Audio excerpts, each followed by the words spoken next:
So normally, this time of night, I've already tucked my kids up to bed with a good story. But tonight I'm here, so I thought I'd treat you instead. I'm sure you've experienced the magic of a great story.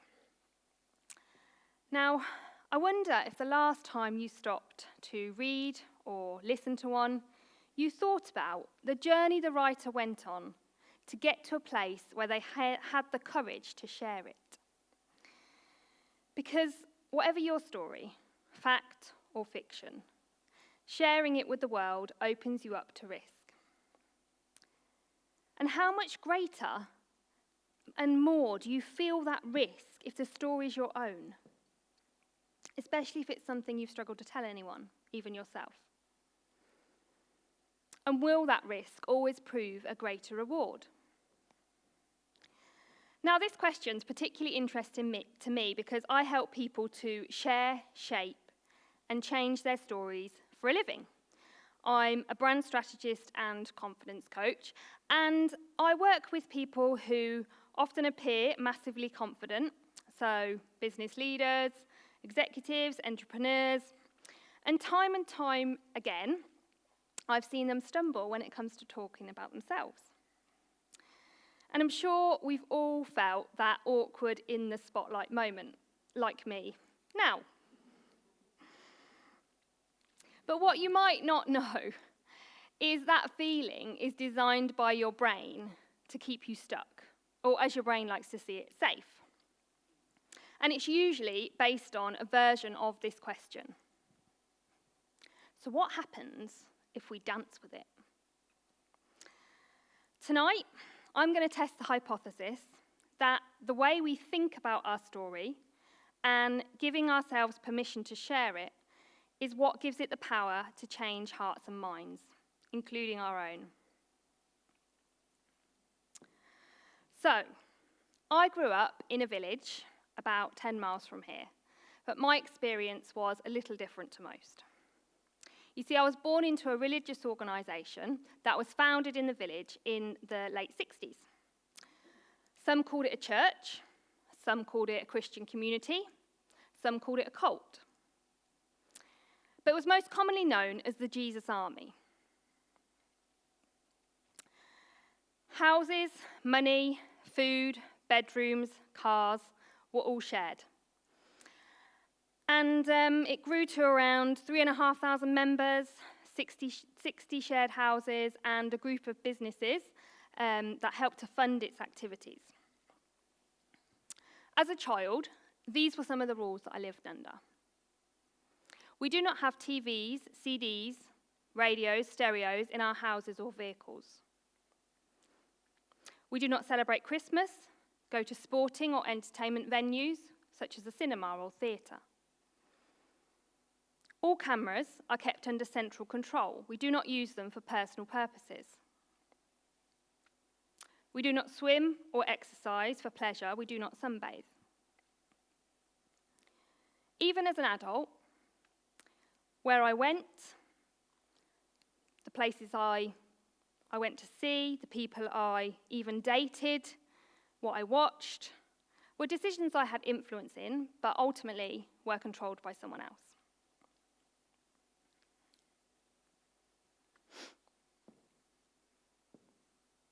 From Oxford graduates to doctors, people with drug and alcohol conditions, mental health conditions, ex-offenders, refugees, teachers, the houses were open to all sorts of people with the idea of promoting equality. And my childhood was fairly varied as a result. Now, as you can imagine, perhaps, there was a fair amount of negativity towards the organisation, particularly locally, in this town. I remember waking up one morning and there'd been eggs smashed all over our porch and garage. I remember another time coming home late one night. We'd been on a campaign. I would have been under the age of 10, and our house had been broken into. My mum and dad's drawers had been thrown into the bath, the taps turned on. It was chaos. And I remember my first day at secondary school. I'm sure you remember yours too. I made some friends, it went pretty well, but by the second, most had dropped me. They'd figured out who I was and where I was from. So being associated with the brand, the Jesus Army, it didn't always make life easy. But I learned to toughen up and protect myself against the rejection that came from being seen as different. Now, often that was about hiding parts of who I was, being a bit like a chameleon and learning to blend in. And so I lived my life in boxes. I had work fell over here, Jesus Army fell over here, and so on. And those boxes, well, they served me just fine. I went to uni, I got a job in a marketing agency, got married to someone who shared the same life, had kids, tick, tick, tick. But about 5 years ago, I started to feel like I was ready for a change. And so I quit my job, set up my own business, and started promoting myself online. And suddenly, I felt see-through. It was like all of my worlds and boxes had merged, and I had to be all the colours of the chameleon at once. I completely lost a sense of who I was. How could I help people market their businesses if I couldn't show up authentically as the face of my own?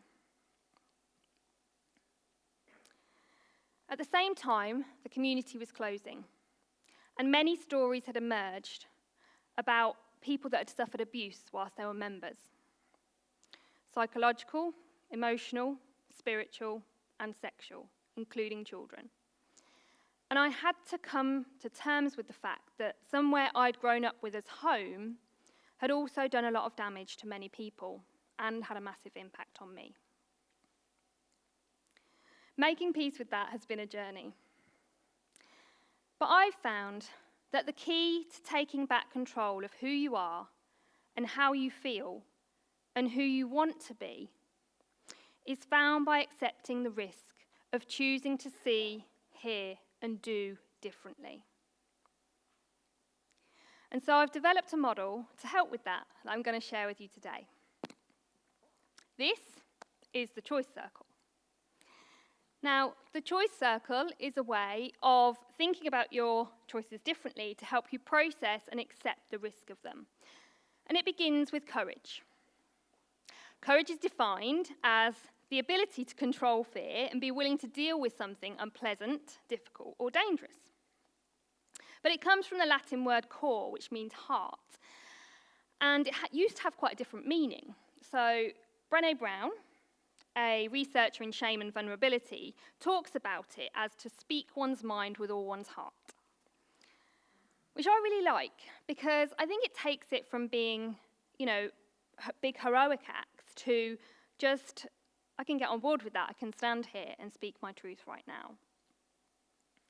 But before you can speak your truth, you need to see it. So the other day, I overheard my daughter saying to our youngest, "I wish you'd just be grateful. I'm already doing something for you." And I went, because I knew that she'd got the words and the intonation straight from me. If you're a parent, you've probably had that moment too, where you'd rather not see a part of yourself reflected back to you. Now, one of the things I've noticed when people want to become writers of their own story, literally or metaphorically, is that their first struggle is often lack of clarity. It's like their brain, their subconscious takes over and blurs the view. It gives them their very own prescription through which to see the world, designed to modify their actions and keep them safe. Now, my prescription definitely includes don't talk about the Jesus Army. Part of my role as a coach is to hold up a mirror for the people so they can see a clearer reflection of themselves and beat their own brain. And when I had this experience on my journey, it was a massive turning point because I saw that I was afraid to be myself in all parts of my life, and I didn't much like the view. For my reputation today, it would be much easier for me to say that organisation was a cult and completely disassociate myself from it. But that wouldn't be the whole truth, because I subscribed to it in my 20s and even early 30s, and there were things I enjoyed too, like organising youth events up and down the country and performing in front of thousands at times. It was where I learned to believe in something bigger than me, and I also can't ignore the fact that some of the people I love most in the world were in this organisation, this cult too. I now see that my truth includes good, bad, and ugly, but it's still my story.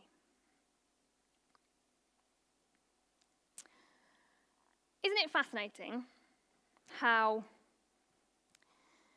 so much of what we see about ourselves is shaped by how other people see us and what they say? So you hear kids, don't you? They're the creative one. She's a smart one. They're the fast one. And we take these labels and we define ourselves by them. And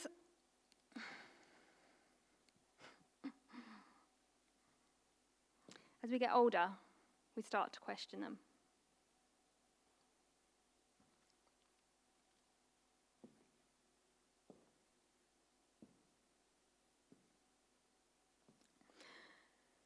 And I've found this leads to honest conversation. Now, the problem with conversation is that whilst we can control what we say, we can't control the way that people react to us. So, no raised eyebrows tonight, please. Otherwise, I'm going to have to be off. Now, I'm still aiming for this label. I don't know about you. But what about you? What were your labels? Do you remember them? But that's the risk. The risk is how people react. But also it's in that place that we find deeper connection with ourselves and with others. Conversations with my mum and dad helped me to understand their perspectives, why they made the choices they did. Conversations with friends helped me to understand that whilst their perspectives and experiences might be the same, their perspectives and their interpretations are completely different. And speaking to a therapist, landing on their couch, helped me to process emotions and find a deeper connection with myself that means I can stand here without being a snotty mess on you today. So what about you? What conversations are you willing to open up to? And if you do, what unexpected places might they take you?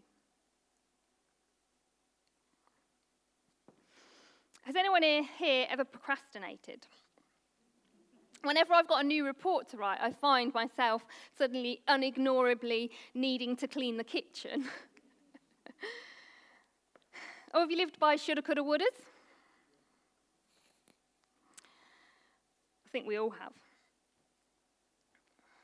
But I wonder if you chose the story of your life, who would you choose to be? What would you choose to do? I'll probably never know the impact of my story on you right now, but I can show you the impact it's having on my brain and body. I can drop the mask and let you see me. No colours, no chameleon, just as I am. So here's my heartbeat right now. To put this into context,